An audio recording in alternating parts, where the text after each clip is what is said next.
Hi everyone, welcome back to the channel. Today we're going to talk about Later by Stephen King. So as usual, we're going to talk non-spoilery thoughts and opinions up front and then move over to the spoiler section where we can talk in more detail. So as usual, make sure you hit that like button and subscribe to the channel if you haven't done so already, and let's begin.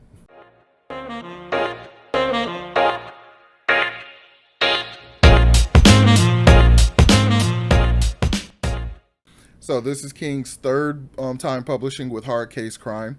The first was The Colorado Kid and Joyland, but those two are very much more hard case, like hard crime thrillers than this one is. This one very much is a supernatural kind of family drama, kind of encased in a bit of a crime thriller, or at least in a crime environment, I suppose.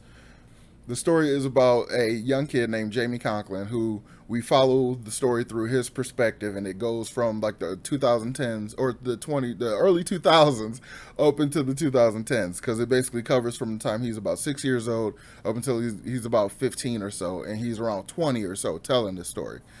So it's really him and his mom. His mom's a literary agent, and he's bustling little kid going to private school and stuff because his mom's main client is one who is feeding them enough money that they can live in this nice Upper West Side apartment, and he goes to private school and all this kind of stuff. Just very New York posh living. So around the 2008 crash, when Jimmy's mom Tia ends up losing a lot of her clients, they're only left afloat by the one guy who's writing stories about the Roanoke colony. And around that time, she starts to date a police officer named Liz Dutton, and that's kind of where we get into the bit of the crime stuff when Liz is introduced.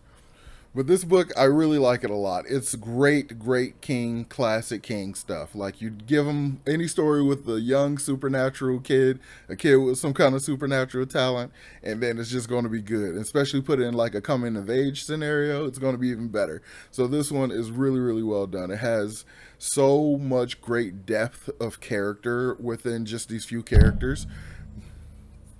It's a great example of how Stephen King, even after all these years, his long, long career, and him getting up there in age, like he hasn't lost a step. This man still knows how to write great characters. He knows how to put the drama in. He knows how to make you feel like you know these people. How you like it makes you feel like you're in their head. It's so well done. But something that I did notice about it, like the way King can add great depth to his characters, he often can do that with a setting too. But I noticed in this one, he didn't really do that with New York. We didn't get all the detail and the feel and the nuance of the everywhere they went or the city itself in the same way that we would with something like Salem's Lot or anything that takes place in Derry, Maine. Or I guess that's probably more a situation of the towns that he creates versus one that already exists like New York. So he probably just take that as, people know New York, so I don't need to go into hard case detail about it. So who knows? But that was one thing that I did notice, and I would have preferred a little bit more characterization about where they were. So because I've never been in New York, so I can, I wanted it to basically paint a better picture of the city and all that kind of stuff for me.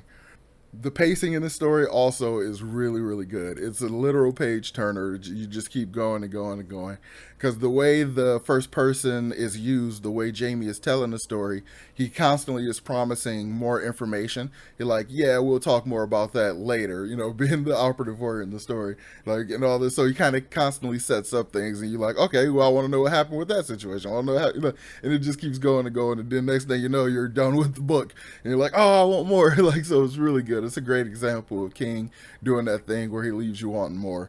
So I've talked quite a bit about the regular parts of the story. Let's talk a little bit more about the supernatural aspect. So Jamie sees a ghost. He has always seen ghosts his entire life, and to him, it's basically no big deal. But his mom kind of wrote it off until they run into a situation in Central Park where it becomes nearly impossible for her to ignore it anymore. So the nature of the ghosts in this story is that they have to speak to you and they cannot lie to you. So anytime Jamie sees them, he can ask them any question, and he knows that that it's true. He can trust that it's true. So these type of ghosts in a situation of a hard crime novel is kind of brilliant, because if a murder victim is still hanging around, because they often fade away, like, so if a murder victim is still hanging around, you can just ask them and you can trust that what they're saying is the truth and all that. So that actually comes up in the case that Jamie ends up helping out with.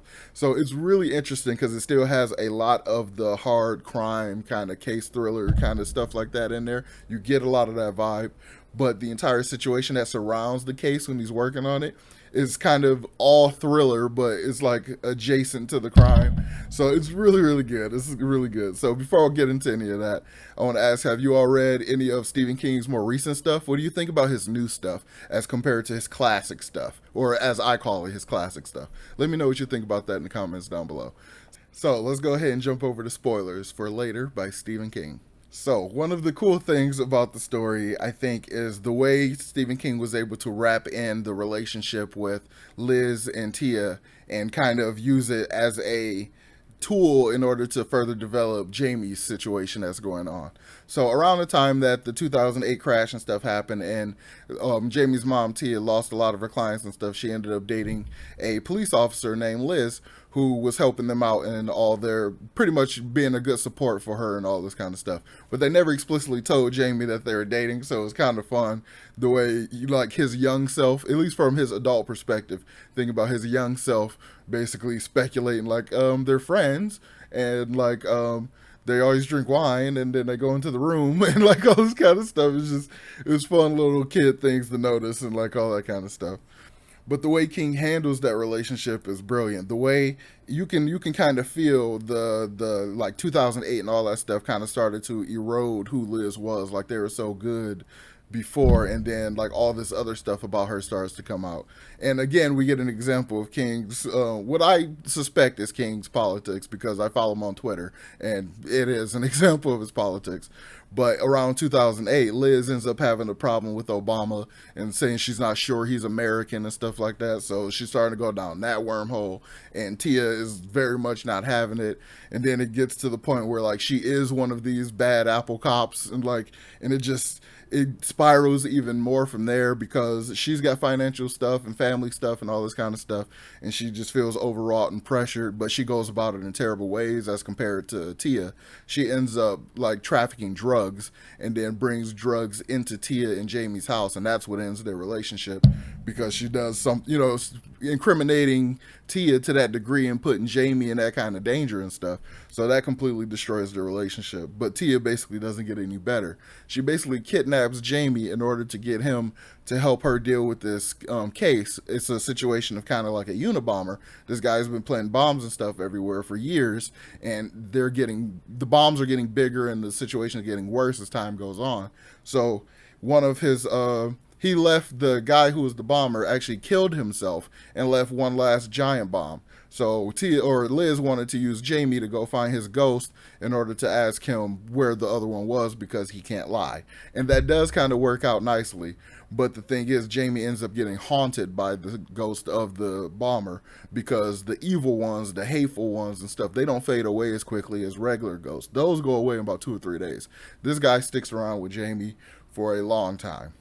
And that's kind of where we get this really cool connection Stephen King added in. So we get a really great connection to the Dark Tower multiverse and to it a little bit too. So Jamie is told in order to deal with the spirit that basically is haunting him, he has to try the ritual of Chud, which is the same ritual the kids used in It in order to fight Pennywise. So I thought that was a brilliant connection. And he ends up using the ritual and doing it properly, and he basically binds the thing, because it's not just the spirit of the bomber. Something from Todash space got inside of it. So it's more of a pure ethereal evil entity from the dark Todash space, like out of the mist or something like that. But those are regular creatures. Those could really just be animals of a different multiverse. But point being, it's a monster inside this ghost, and now Jamie has control over it, so he can basically whistle it and summon it to help him if he needs it. But he's also terrified because he doesn't know if that connection means it can ultimately harm him and kill him and stuff. So it's got a lot of great tension in the situation when after he makes this bond, because he ends up getting kidnapped by Liz again some years later, but this time for something not as altruistic as trying to stop a bomber. She wants to find the drug stash that some kingpin had left behind after she kills him, because he wouldn't give her the information while she tied him up and trapped him and stuff. So she kills him and tried to use Jamie to get his ghost to tell.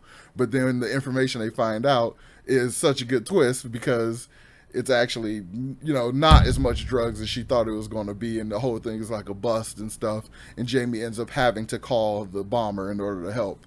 And it's just there's a lot of really cool little interconnection, a little, you know, multiverse explainer kind of stuff going on in there, and I really like it a lot. There's some fun mixture stuff he does in here, and the connection. As soon as the connection popped up, the Ritual of Chud, when I was listening to the audiobook, I freaked out immediately. I was like, "No way! I never expected a freaking Dark Tower connection in this random kind of crime story." I thought it was so awesome. It was so well done. So yeah, I guess I'm going to go ahead and wrap up the review here. Let you all know I really like this book. It's Stephen King. It's a trope. Like, it's like, if it's Brandon Sanderson, I like it. If it's Stephen King, I like it. Well, at least 80 to 90% of the time, I like it. So yeah, no surprises that I really recommend this story, and I really do recommend it because current King is still really good. He's had some missteps, but he is still really good. So definitely don't count him out. So, and to wrap up, let me ask you this question so you can feed the algorithm by commenting on the video. Which one of King's newer books do you think is really good? I think Institute is probably my least favorite, and my most favorite recent book is actually, I think this one is later. It's definitely going to be later. So this is definitely my favorite recent King book, and The Institute is my least favorite recent King book. So if you have a favorite and a least favorite, let me know about that in the comments down below. So, all right, make sure you hit that like button and subscribe to the channel, and I will talk to you all next time. Peace.